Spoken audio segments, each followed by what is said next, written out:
In this part, we are going to learn about recursion in C++. Recursion is a technique where a function calls itself to solve a problem. It's commonly used in problems that can be broken down into smaller versions of the same problem. Okay, so a recursive function has two main parts: a base case which stops the recursion, and a recursive call where the function calls itself. So without a base case, the program will run forever and crash. Okay, so let us take a look at an example here. Okay, that includes counting down numbers. Okay, that involves counting down numbers. Okay, so let us create a function. Okay, so outside our main function, let us create a function.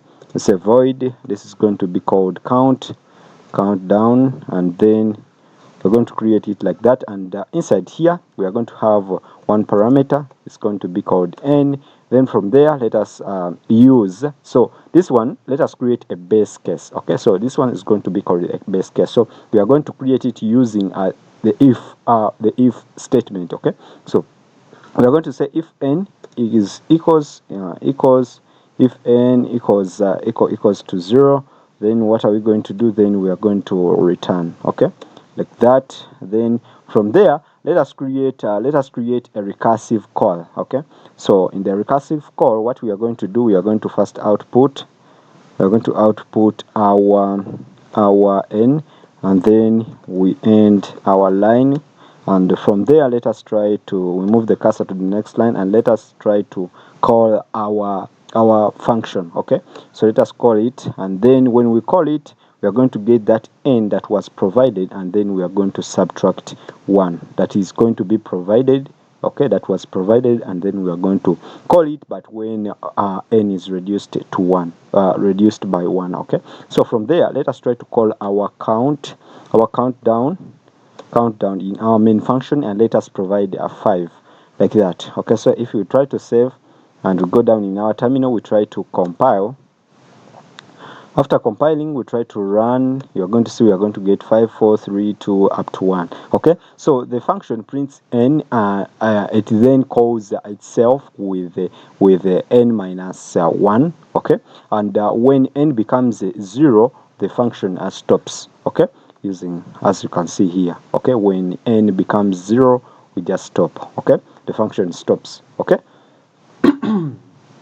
So I'm sorry about that. So let us now take a look at factorial using recursion. Okay, so a common example of recursion is calculating the factorial of a number. Okay, you will see this in most of the tutorials, okay, that you are going to watch about recursion. Okay, so let us create a function right here. Our function, we can let me try to hide this one, to hide it a little bit using this arrow. Okay, like that. I can expand it, and I can try to hide it like that. Okay, so let us create another function. This one is going to return an integer, so let us name it factorial like that, and then like that. Okay, and then I try to use the if block to create a base case, and I'm going to set it to be to check if n. So inside here, let us try to have our parameter called n, and I'm going to check if n equals to 1. I'm sorry about that. So if it is equals to 1, then we are going to return. Let us return in 1, then semicolon. Then from there, we are going to return, and we are going to return n, but multiplied by our factorial, the value that's returned by our factorial, and we provide that n, then we subtract it 1 from it. Okay, yeah, that's it. So from there, I'm sorry guys, I'm sorry, I'm not feeling well. So from there, we are going to call our the returned value of C out. We are going to output the returned value of factorial when we provide the 5. Okay, like that. So we try to save, and after saving, let us try to compile. After compiling, let us run. As you can see, we get 120. So here are 5. Here, as you can take a look. So here 5 5 means what we are doing right now, we are doing something like this. We are getting the 5, okay? So our function is getting the 5 that we have provided, the 5 here that we have provided, and then we multiply, we do what?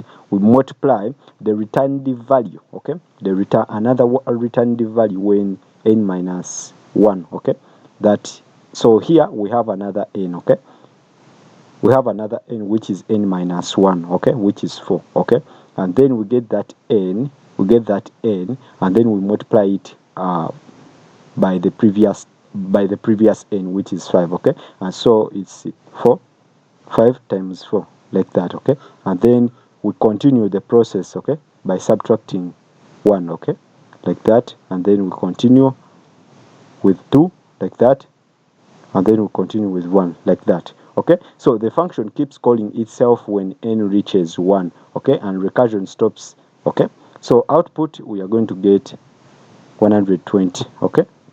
So let me explain how recursion works. So each recursive call is stored in the call stack, and when the base case is reached, the stack starts returning values one by one, okay? And this is why recursion uses more memory than loops, okay? So that's it about recursion. That's it. Let us take a look at the common mistakes. So most common mistakes in recursion are forgetting the base case, not moving towards the base case, and causing infinity recursion, okay?